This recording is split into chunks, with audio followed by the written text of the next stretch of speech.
Tim was just talking about how long the off season is in the League of Ireland. Yeah. Did you enjoy yourself? Did you relax? Did you do anything unusual? Couple of short holidays, but like it's the same every year. Like you look forward to the off season, then after about 3 weeks you just want to get back in. Like it's probably the longest off season in any league in Europe, really. But when you think about it, you're really not training properly for like 8 weeks. It's probably not really the right thing to be doing, but it's you need a break as well at the same time. So it was good to come back refreshed then. And injury free, and it started last season, wasn't it, when you got that injury? Yeah, I picked up the metatarsal injury in March, 2 games in I think it was, and then got back for Europe, and then just towards the end of the season I pulled my quad, so that kept me out for the last 3 or 4 games as well. So it was a bit of an up and down season. Like it was tough enough. Probably I'm not normally lucky enough with injuries, but just last year wasn't. It's one of them years. Yeah. Did you go anywhere nice on those breaks, or did you see any games anywhere or anything?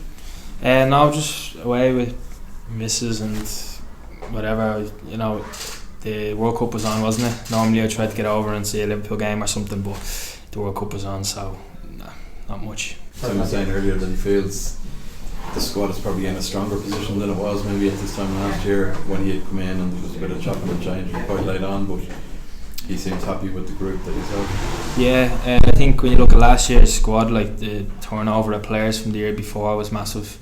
And if you look at the teams that have probably done well in the last 10 years in the league, they've had a squad that they've had a core of a squad for a few years, and it's kind of stood to them.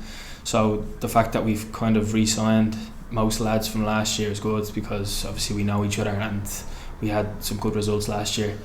But we've added a lot of good quality around it, in fairness too. Like, so looking forward to see how them lads get on, and they've settled in really good, and we've had a good couple of months training, so we're ready to go. Even in your time in the league, just thinking there is more pretty overseas players coming into it now.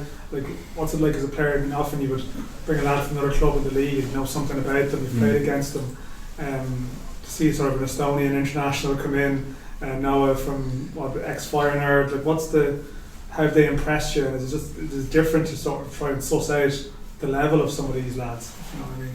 Yeah, like when you hear there's lads coming in, like it's different. You don't really know what to expect. But in fairness to them lads, like they've come in straight away. You could see the quality they had, especially obviously Vlad's an international, so like you expect him to have good quality. But Noah himself, Jake obviously coming back from America, like, so really good quality. But yeah, no, like I suppose there's such a small pool of players in the league that probably every team's going turn to sign. So I suppose looking abroad makes sense for a lot of clubs. We're not the only club who've done it. Obviously, a lot of teams in the league have done it. So it's probably kind of the way forward with players being on longer contracts. Probably in Ireland, it's harder to get players from the league in.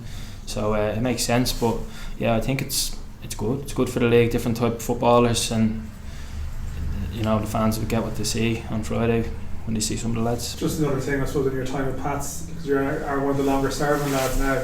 He's actually the longest serving now, continuous. Yeah. So, like, you are the longest serving player at the club. It's sold out tomorrow. Like, you've had sold out games last season, which, to be fair, wasn't common in your first couple of years here. I mean, what's that been like for you to see that sort of transition happen off the pitch, if you know what I mean? Yeah, it's brilliant. I just remember my first year we were struggling to get 1,000 maybe at league. Some league games were less than 1,000. Like, so to see how far we've come, sold out Friday, a good few games sold out last year. It's brilliant. I think, you know, like obviously a lot of younger people as well at the games now, whereas in my first couple of years wasn't really many kids at the games. So it probably comes with social media and things like that, probably have an influence on it. And the fact that we've probably, you know, done recently. We've done quite well with the Cup and Europe and things like that. I suppose attracts crowds. So, but it's brilliant. Like, as a player, all you want to do is play in front of a sold-out stadium. So, the fact we've had that the last year or so has been brilliant. Does it just give you all a bit of a lift, a bit more motivation, or whatever the right word is, that it's, you know, this is something a bit more serious, you know, meaningful when you see those full houses?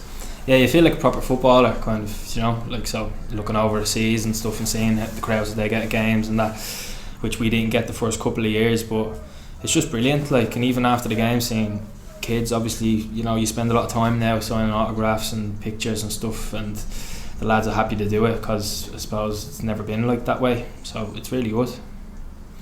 When you were playing in front of 1,000 people or fewer, like when you were here first, were you just sort of kind of young and happy to play in front of any sort of crowd, or did you sense that maybe they weren't the best of times for the club? Or no, I when I was young, I thought that was just an unbelievable crowd. Like playing in front of 1,000 people is probably, I couldn't believe. I thought it felt like 10,000 to me as a young lad, but as you get older, then you see the crowds growing. You realise it's a proper atmosphere, that you can barely hear each other on the pitch, and that's when you know how good of an atmosphere it is. So yeah, I'm looking forward to Friday, and hopefully we have the place rocking. Jamie, just looking here, you made your debut in the Men's Senior Cup, but your league debut in February 2018, so you're starting your 6th season. Just to confirm what Jamie said, the longest serving player. Do you feel yourself, you're now one of the leaders, trying to step up a little bit? Yeah, Dermo's gone, a couple of the older players are gone, are you now one of the leaders? Yeah, well, I think if you look through our squad, it's really young, but at the same time, I don't think you have to be old to be a leader. I think we have a lot of leaders. You look at Joe as our captain at 22, 21, so that shows the type of fella he is. But yeah, I suppose it is. It comes with maturity over the years. I know the club inside out now, and I've been here a long time, as you said, played a lot of games, and I know what it means to the people at the club. So we've got a lot of leaders in the dressing room, but I like to think I'm part of that. Obviously with the likes of Forrester and Owen Doyle as well coming back, they have unbelievable experiences, and they can bring something different to the group as well. So I think it's just about the right mix of characters in the group that makes us what we are. And what will be a good season for you personally? You had injuries last year. Do you set yourself target? I know you're, like you say, you're sort of central midfielder, more holding than going forward. Would that be fair to say? Yeah. What's a good season for you personally, and then how can that translate into being a good season for the team? Well, first things first, last year was tough for me, especially first half not playing. So to just be back playing is the biggest thing for me, and keeping myself fit and staying on top of the little injuries that I've had, which I'm trying to do. So that for me is the main thing. I'm looking forward to Europe. Obviously we had some good games last year. It was probably one of the best periods in football I've had, just enjoyment, and the trips away we had, and it was brilliant, and some good results. So I'm looking forward to that, but at the same time, during that period we were knocked out of the cup early by Waterford, so we want to go further in that cup again. And I know there's so many new players from the time where we won the cup, but them lads are hungry for that as well, and we'd love to go on a good cup run. But at the same time we're pushing as well in the league. I think we had, for our first year, for Tim's first year and a new squad, it was a bit inconsistent at times, but we did go on especially second half of the season, we went on a really good run. So it's just about finding that consistency and trying to push them top two. Yeah, I mean, you mentioned Liverpool, but do you look at in your position? Do you look at Rodri, or do you look at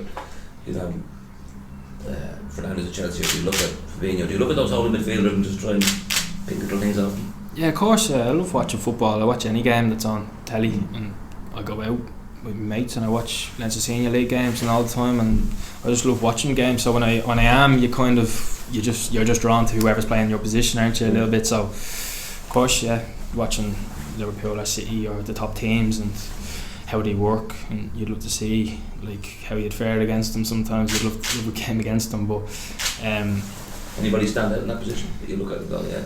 At the moment, well, as you said, Rodri, Casemiro's done well at United. So who else is there? Fabinho would have been my favourite player. Poor season, but he's been really good. Like for Liverpool, he's been good. Kevin Ferguson in the European Championship. I know. You're longest serving player here. I think 4 managers. There's probably been a lot of upheaval and a lot of close seasons. Has this one been the most stable with 16 faces? That's it. Yeah, probably. Yeah. I never really thought about it that way, but yeah, I've had 4 managers, I think. But like I said, when you have most of the squad re-signed for next year from last year, I suppose it makes the transition from last season to this season much more stable. So that probably has something to do with it. And like this time of the year, everyone's making predictions for the season and whatever. Very few people will probably pick anyone outside of Rovers or Derry. Does that suit the likes of yourself, Dundalk, the people who are trying to push maybe into that top 2 for this season? Does that suit you, or does it kind of grate in any way that people aren't giving any kind of recognition in that respect. Well, you'd love to have people talking about us, I suppose, trying to challenge, but look, ourselves, like, we respect both teams. Obviously, watching last week, they're two quality teams, and they've shown it in recent years. Derry are obviously on the up, winning the cup, and Rovers going for their fourth league title.